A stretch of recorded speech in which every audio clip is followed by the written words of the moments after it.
Kenny. Good afternoon. So I'm late for work back in the spring, and I'm backing my car out of the garage, and I hear a thump. I got the sick feeling that I ran my Jeep over the neighbor's cat. It wasn't the neighbor's cat, it was my own briefcase. Lawyers have close attachments with their briefcases, just ask one. I was a gladiator without my shield. I was a rock star with a broken guitar. What a way to start the day, but the day got better with meaning. Spoke to kindergarten age students that morning, and every boy and girl raised their hand when I asked who is the world's greatest dog. Then we talked about Hamilton's dog park. We talked about the importance of reading. Then a 5-year-old, who I do not know, asked me if I'll marry his mother. I said, maybe. Then I went to a funeral, a Hamilton funeral of a well-known African-American gospel singer in what a church filled with respect, love, and concern. It was a celebration of life. Well, then I attended an economic development meeting where community reinvestment areas, land banks, the East High Corridor, and South Hamilton Crossing were discussed. Not just discussed, but being put on timelines. Had a meeting with the Chamber of Commerce about Clean Ohio Brownfield Program monies. Got a call from the Eagles, a fraternal lodge, about the lodge giving a significant donation to our July 4th, 2012 event. A public works employee then yelled at me across High Street that the city had just landed a $6 million Ohio Department of Transportation grant to improve the intersection located at High Street and Martin Luther King, as well as the intersection located at Main, Millville, and Eaton. Well, and then I conducted a wedding that night for a nice young couple. It was a good day after all, despite the briefcase, but the important theme throughout the day was the importance of partners. The importance of partners. I have one slide, folks. It's up there right now. Who were the important partners that spring day? Schools, private donors, a church full of people, a toolbox full of economic development partners, the Chamber of Commerce, a fraternal organization, the Ohio Department of Transportation, and others. I feel positive about Hamilton because of the recent successes we have had with partnerships, public-private, state agency, and community partnerships, as well as partnerships within our very own city building. Page through that initiative update booklet in front of you, there are partnerships on every page. They vary from public-private partnership success of the Urban Living Mercantile Lofts to the 10-member team of partners bringing us River's Edge Park, to the East High Street Corridor visual and traffic improvements in which many of our city departments are working together to improve the perception of Hamilton. And I must also add a real gem of a partnership project, the reuse of the Journal News building into an art and education facility. Another great partnership example is a TV Hamilton collaboration of Fort Hamilton Hospital, Community First Solutions, Hamilton City Schools, Hamilton Community Foundation, and the city. Most, if not all, of these projects feature our all-star MVP of partners, the Hamilton Community Foundation. So what has happened in the last 12 months in the city of Hamilton? Well, here are some highlights. In our Community Development Department, we have benefited from the effective use of federal funds to demolish 55 unsafe nuisance properties, to rehab 6 formerly foreclosed upon homes, and to develop 10 units of affordable rental housing on abandoned properties. The Health Department has merged with the Community Development Department to create significant efficiencies and a strong foundation. The department has been developing form-based codes to improve the appearance and design of our urban core. Our finance department earned an Ohio Auditor of State Award for excellence in financial reporting, which resulted in a clean audit report. An easy-to-read, popular annual financial report was created. The finance department management of TIF and RID monies freed up monies for infrastructure improvements, including road projects. Our city's bond ratings were maintained, with the gas utility bond receiving an upgrade. Our purchasing division has partnered with the Office Graphics Company to streamline the production and distribution of bidding documents. Our city surplus is being offered online, resulting in quicker sales and often higher prices. Our tax division has received more tax returns this year than prior years, is now collecting municipal income tax for the village of New Paris, and has been working with the law department to collect over $105,000 in delinquent taxes. The Hamilton Fire Division responded to approximately 11,800 emergency incidents the last 12 months, has effectively used FEMA grant money, and has been working on improving billing services. The Hamilton Police Division has developed a new mission statement to provide exceptional police service for a better Hamilton. And a good example of that mission in a partnership situation is having patrol officers meet with businesses in their assigned areas during their shifts to discuss issues of what's going on in their business areas. 10 new cruisers with in-car cameras have been purchased, and the police organizational chart has been restructured. In the last 12 months, both Hamilton homicides have been solved. A multi-jurisdictional vice unit, including Hamilton officers, broke a major cocaine distribution network. An extradited suspect who had fled to Mexico was found guilty of serious offenses. In public works, River's Edge had its groundbreaking and is progressing with the help of many partners. Preliminary planning for the East High Corridor is nearing completion, with utility relocation to begin this fall. Design and construction drawings, field surveying, and geotechnical work are nearing completion for the South Hamilton Crossing project. And recycling carts were distributed to all of our customers in the city, and as a result, recycling tonnage has risen significantly. Also in public works, the previously mentioned MLK and High Street intersection improvements, along with the main Neville and Eaton intersection improvements, they're slated for construction in 2016. In parks, the premier parks and high visibility areas, including the Plaza Island landscape project on Route 4 and the entryways to our bridges. If you've all seen those, they all look great, and that's as a result of public works and parks. We also had this year a series of successful summer music concerts. Both golf courses were maintained in superior condition due to hard work of our golf staff. Economic development projects are highlighted in that initiative update that is before you today. A combined 120 new jobs were created at ThyssenKrupp Bilstein, Concert IT, and Interstate Warehousing, with many other jobs also being created with the opening of many small businesses in 2012. Thank you, new and expanding businesses, for your investment in Hamilton. Thank you, those who have weathered the recession storm to keep our workforce employed and keeping Hamilton open for business. In utilities for 2011, the average Hamilton residential customer spent $495, or 23% less, for gas and electric energy than their Butler County neighbors. And this is a great partnership. Our utility managers are now accompanying our economic development professionals on all site visits for potential new companies. Getting questions answered about utilities is just a great addition to those site visits. So now there's a city partnership to attract and retain jobs. Nodal construction of the Green Energy hydroelectric plant on the Ohio River has reached a 50% completion mark and should be online in 2014. Our natural gas utility is planning to construct the first public compressed natural gas fueling station in southwestern Ohio.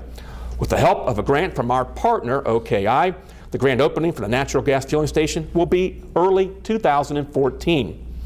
With the help of a Department of Energy grant, 2 heavy-duty bucket trucks in the electric department with plug-in hybrid energy systems were placed into service in early 2012. Now, with Hamilton becoming less dependent on oil and fewer carbon emissions, we should be known as Big Green as well as Big Blue. I made that one up myself. A 4-year project to upgrade and expand the electric system was completed in 2012 with 3 new electric substations and 3 new transmission lines. This project improved reliability and reduced frequency of outages by 67% and reduced the length of outages by 42% this year. Our water utility renovated the North Water Treatment Plant and built a larger West Reservoir tank with a backup generator. A tip of the hat also goes to the Hamilton City School District for earning the recognition of being named the nation's School District of Character for 2012. And what gems we have with Hamilton City Schools, Baden High School, our parochial schools, and Miami University Hamilton. These buildings are more than schools. They are learning centers for both children and adults. They are community centers, and our centers for arts and culture. We hope to carry the 2012 successes forward into 2013 and combine them with well-designed plans for continued future success.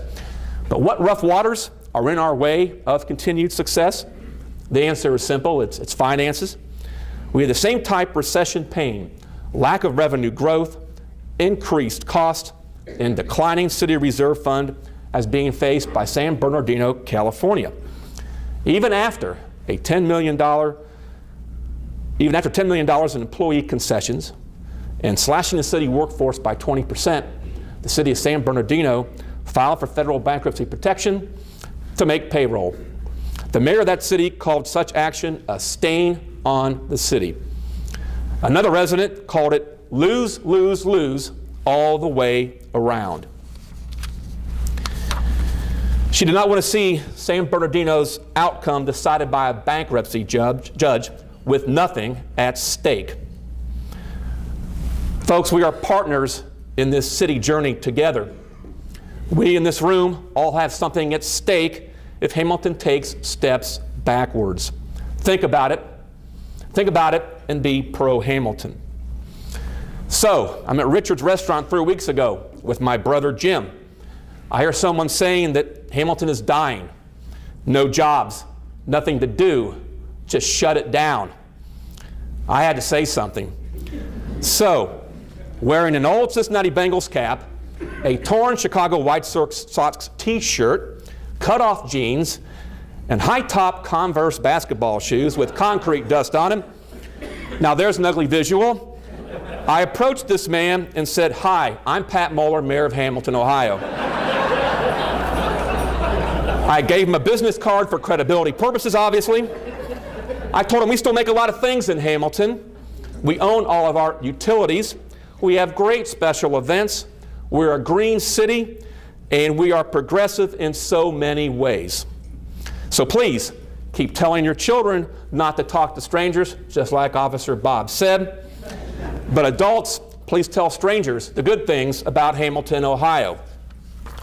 Saw a Jeep at Operation Pumpkin Festival with a huge sign on the back saying, "Hang on, I want to try something."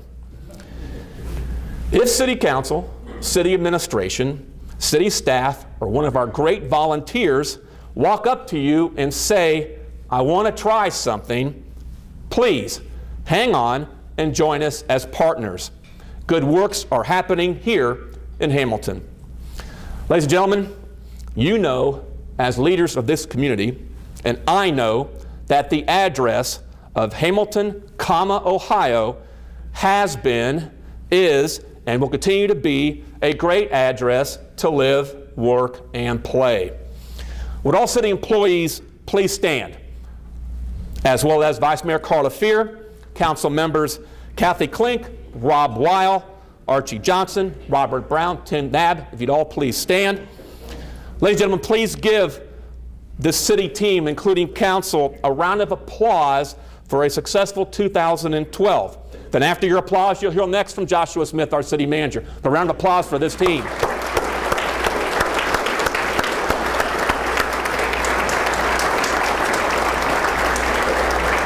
And thank you very much. Kenny says if I stand in one spot, it's going to ring, so I'm going to move around a little bit, which is good for me because I drank a lot of coffee this morning. Thank you. You know, I was thinking back to 2 years ago. I'd been on the job for 1 month. Move that down just a little bit. And I remember sitting at Ryan's Tavern the night before my first State of the City address with a laptop and Larry Fear drinking a beer, thinking, what the heck do I tell a crowd of a couple hundred people after I've been in Hamilton, Ohio for less than 6 weeks? And I remember thinking that Hamilton had some of the greatest assets of any community I had seen, but to people that have been here for a long time, I think they were hidden. We talked about coming in the East High Corridor 2 years ago this month. We talked about the need to improve that, but we talked about all the assets Hamilton had.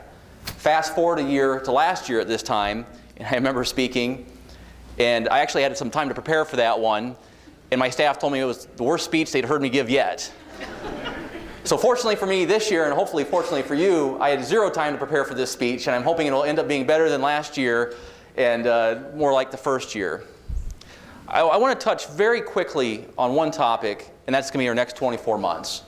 The mayor touched on it. I think it's important that the community hears that for the city, from a budgetary perspective, it's not going to be easy. Is it insurmountable? No. Are we going to get through it? Yes, we are. But the city council that you have in place, the mayor you have in place, is a great set of elected officials. The room should feel very fortunate we have this team in place at this time. The mayor said it, we need to do it. We need to support city council. This group of people is going to be making decisions. They're going to be very difficult, but they're bridges over the next 24 months and get us to the future. With that, last year I think I had 19 quotes, and I was told that was way too many. I only have one quote for you today. And this is from Clayton Christensen, that works at Harvard University, and he's done some great work in disruptive innovation. But I think it's a timely quote. If you only do what worked in the past, you will wake up one day and find that you've been passed by. With that in mind, I want to talk about a couple things, first and foremost. Everyone has a copy of an initiative update at your table. Most of the initiatives you'll find in here, I would say about 80% of them are initiatives that have been started in the last 2 years. The mayor had the city employees stand up and be recognized. They deserve to be recognized. They deserve the credit for what you see in this book. And I have sent this out to city managers. We've sent this out to development companies for marketing purposes, and I hear the same thing over and over. This is impressive. And the credit goes to city council's vision and the employees that you saw stand up. I'm going to ask the members of the Blue Ribbon Commission for Economic Prosperity to stand up for a moment, please, if you're in the audience.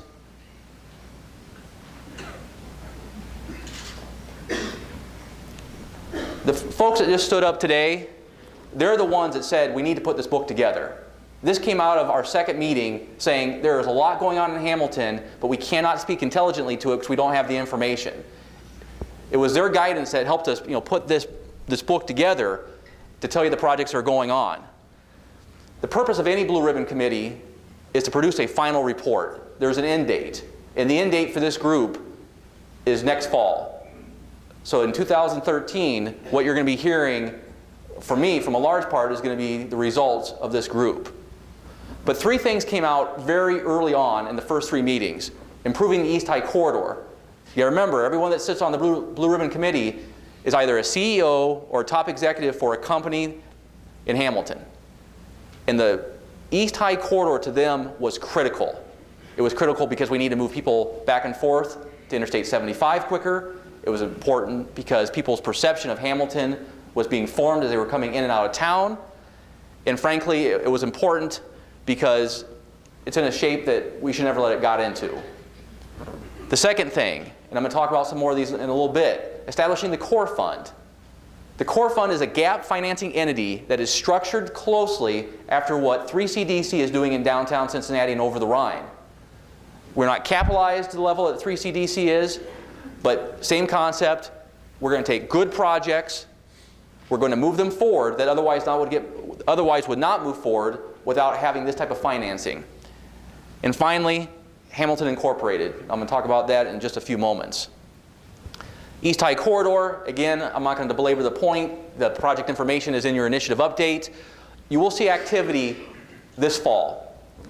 City Council, at a recent council meeting, borrowed money within our utility funds to utilize our economic development rider that was established in 2010. And that's going to be the primary source of funding for this project. But of all the projects, this is one of the most exciting for me, and I think that when you see a finished product, you'll see why. The Core Fund. The second thing that the Blue Ribbon Committee of Area CEOs says was critical was getting buildings moved in our downtown. I don't have to tick them off. I think everyone in the room mostly recognizes that Ohio Casualty has been sitting empty too long. Elder Bierman has been sitting empty too long. Ringles has been sitting empty too long. What happened at the Mercantile Loft is what we need happening everywhere in the downtown. Steve, Joe, do you mind standing up for a second? If people deserve a round of applause in the room today, it's the over $10 million investment these 2 individuals have put into our downtown, and they're not even from Hamilton, Ohio. But they will tell you that they look at Hamilton as their adopted hometown. Please give these 2 a round of applause.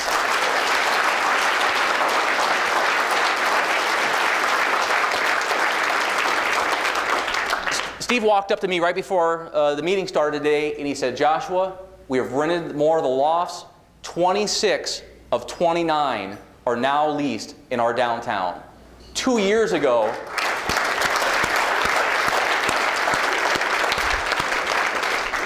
if I would have told you that would have happened in 2 years, I have a hard time believing most people would have believed that.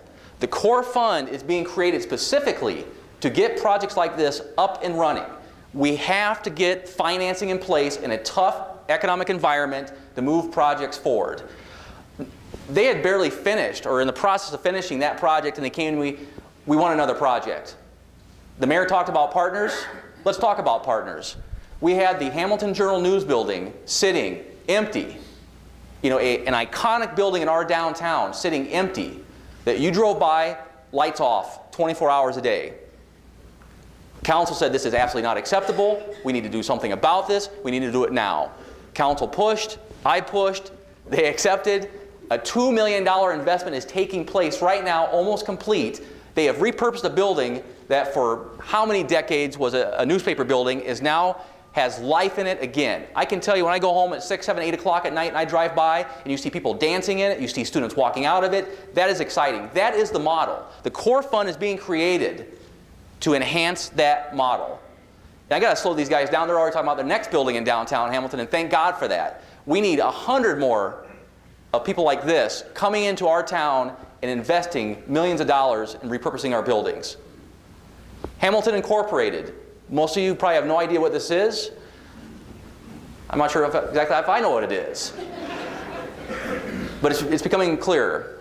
Hamilton Incorporated, after a group economic development meeting on Monday with community leaders, is going to be launched in the next couple months. Hamilton Incorporated is going to be a business recruitment, a business attraction entity with the sole purpose of bringing jobs into Hamilton, Ohio. And I'm going to talk about this in a minute because I have a slide that better illustrates what we're talking about.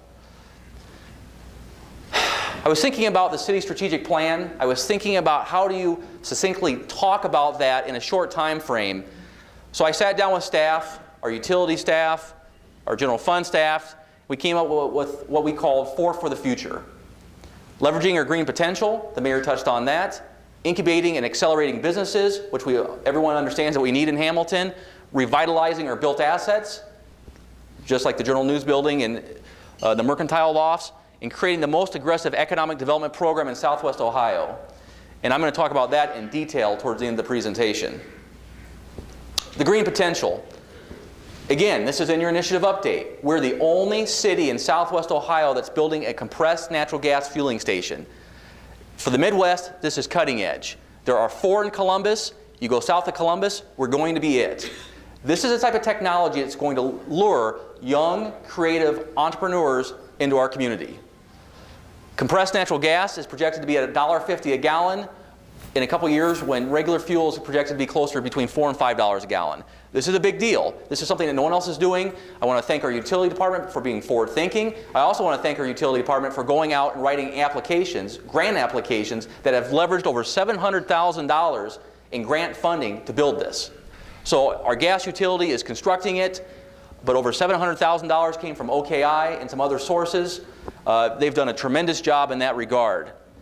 I'm going to announce this today, and I don't know if there's 1/10 of 1% of cities in the United States that can say this. We're going to be 100% of all our electric generation by 2015, 100% non-carbon emitting. This is huge. And I'm going to tell you why this is huge. I was in Atlanta, Georgia 4 months ago meeting with an advanced manufacturing company out of Germany that does auto parts. And I was the last presentation of the day. Frankly, I think I had them bored to death until I brought the fact up that we're building our second hydro on the Ohio River, that they could put in their corporate financial report that we would give them 100% renewable energy to their plant if they chose Hamilton, Ohio. And every head around the table popped up and they started scribbling furiously in their notebooks. This was a big deal to them. This is a big deal to anyone. And as we watch what's happening with the EPA, with rising prices because of emission standards with coal and other areas, this is huge. And almost no one, if anyone in the United States can make this claim, we can. You're going to see this marketed heavily. We're going to be extremely aggressive, and we're going to go after it. Because this is what's going to drive job growth in our community. We're going to establish a clean tech incubator that focuses on technology, products, services that will not only provide a commercial benefit, but a sustainable benefit. City staff right now is in the process of looking across the city, and we have assets. We talked about the built environment. We talked about the assets we have. Some people call them negatives. I'm going to tell you today that they're positives. We have buildings that we can leverage at low cost per square foot. We have access to transportation, and we have the ability, because number one, we own a former smart facility property on the river, but also because we have our own utilities that we can do things like this, again, that most cities cannot. We're going to put a strong focus going forward on clean tech, and we're going to drive, again, organic job growth in Hamilton. The one thing it's evident, and I know that we have the Matandy folks here today. Folks, that's what we need. We need companies that are grown in Hamilton, that grow in Hamilton, and that stay in Hamilton. If we have a model of success, drive by their facility. That is our success. That is our model. But we need to be as aggressive as possible at growing those jobs. We need to provide the infrastructure to get those jobs first incubated and then accelerated. And everything staff's going to be working on from that perspective before the next State of the City address is going to be towards that end. Business creation that includes renewable energy generation, energy storage, energy efficiency, biofuels, advanced materials, including nanotechnology. This is our focus. You know, we cannot grow jobs that are office-type jobs. Those belong in public or privately held buildings. We need to be taking our assets and aligning them with the targeted industries that we're going after. Today, I'm going to commit to you that we're going to have 3 solar-paneled CV chargers installed in the community by the next time we have our State of the City address. So if you couple, small steps like that, we're looking at a couple solar projects right now that'll be highly visible. Our new compressed natural gas station is going to have a solar panel roof on it. We're going to be, I'll just say it, we're going to be the greenest city in the United States, and that's going to drive a lot of growth our way, and everything that we're going to be working on from a business attraction standpoint is going to use that as a foundation. I talked about incubating and accelerating businesses. We have 20 High Street, the former City Hall. We have the former Smart Papers. Drive down 3rd Street at MLK. We already have a very large recycling facility on that, which to me aligns perfectly with this corridor. We have empty property, because the city owns some property that's been demolished, where our coal pile used to sit next to our power plant. We have land available, and that is going to be targeted for our clean energy companies. We're going to take that corridor and we're going to push very hard to turn that corridor into something that you don't see in many places in the United States. As I said earlier, we need to incubate businesses that create the local jobs. We need to create a centralized business accelerator, so once they come out of the incubation phase, that we get them into a business accelerator so they can get out, stand on their own 2 feet, and produce jobs for our citizens. And finally, again, back to what the mayor talked about with partnerships, we're going to pursue public-private partnerships with existing building owners, because I think that we've done a decent job since I've been here, but we can do a better job. We're going to really target venture capitalists. If you look in Cincinnati, almost every time I read the Business Courier, they're talking about angel investing, venture capitalist dollars. We need to get into that pipeline, and Hamilton Incorporated is going to help us with that. And frankly, we have some of the best universities in the United States sitting within 30 miles of Hamilton, Ohio, and we need to leverage that asset. I talked about revitalizing built assets. We have too many empty buildings in urban core. As I said before, this is a strength. Why? We're going to talk about 4 things 2 years ago was not even on the radar of Hamilton that's currently existing today. Our core fund, the gap financing entity, community reinvestment areas to provide incentives to get people into those buildings, land bank so we can demolish the areas or acquire the properties that are hindering us right now from repurposing other properties, and finally, we're in the process of developing a form-based code which is going to allow us a much wider range of use within existing buildings. Instead of looking simply at an area using the Euclid zoning of the 1950s, where if you're here, this has to be residential, but if you're over here, this has to be industrial, and if you're here, this is commercial. No. You take the assets you have and you utilize them to the best of your ability, and that's what form-based codes are going to have. These are 4 things I can tell you when I was talking to you 2 years ago was nowhere on the radar. And these are things now that are either in place or going to be in place in the next 90 days. We talked about aggressive economic development. We had a meeting on Monday morning with about 30 individuals from Hamilton that represented a variety of agencies. When you look at, on the far right, what we have created, and this is since the first time I've been here that we've ever even had this discussion, was we have the city, we have the Chamber of Commerce, we have the Core Fund, which will be launched, by the way, on December 1st of this year, and we have Hamilton Incorporated, which will be launched shortly thereafter that. We said, who is going to be the lead agency, who is going to be the assisting agency in this? We sat down. A lot of you that are in the room today were at that meeting. My perception when I left was that there was consensus among the entire group in that this is truly a new partnership, again, in how we're going to approach economic development. And frankly, I'm going to say this, and you're going to see this in the business career. We're going to be the most damn aggressive economic development entity, community, whatever you want to call it, in Southwest Ohio, and people are going to know it. We're going to be out there like you've seen no community kicking ass and bringing jobs here. I'm going to tell you that right now, and that's what we're going to do.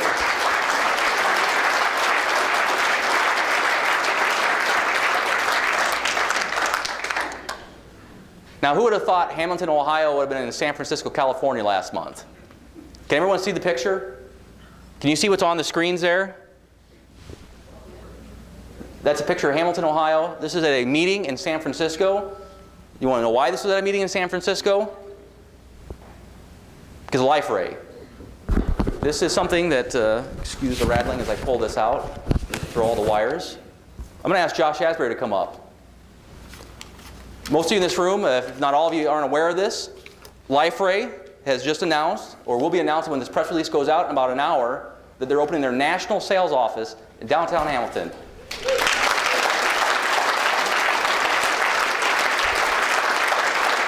Stand up, Brandon. Stand up. Get up here. I'm going to say between these two individuals right here, Brandon Sarber and Josh Asbury, they've been working on this for a year now. This is something so exciting to me. I thought I was going to start crying there for a second, but this is what we've been trying for so long. This is the new Hamilton. We're putting high-paying jobs. There's going to be 6 to start, 15 in a couple years, but this is the best step in the right direction we can take. They're going in the Robinson Schwinn building, which, by the way, Joe and Steve, who stood up earlier, have now acquired, and they're going to be in the process of fixing up this fall. They're going to be building out a space for these guys. LifeRay, I just want to read you. I'm going to read you, if you don't mind, if you just bear with me a second, that City of Hamilton will be the new home of the national sales office of a fast-growing California-based technology company. LifeRay plans to open its downtown Hamilton location, the Robinson Schwinn building on High Street, shortly after the first of the year, initially employing 6 individuals, growing to approximately 15 with the first few years. I want to tell you the companies LifeRay deals with. Cisco Systems, Siemens AG, the French Ministry of Defense, the United Nations. This is the type of company we need in Hamilton, Ohio. This is what we've been working on. Everything that you see and hear is designed to get us jobs like LifeRay. Josh is a Hamilton resident. Without him, this would not be here. Without Brandon bird-dogging this incessantly, this would not be here. I can't take any credit for this. These two right here, give them another round of applause. They did this.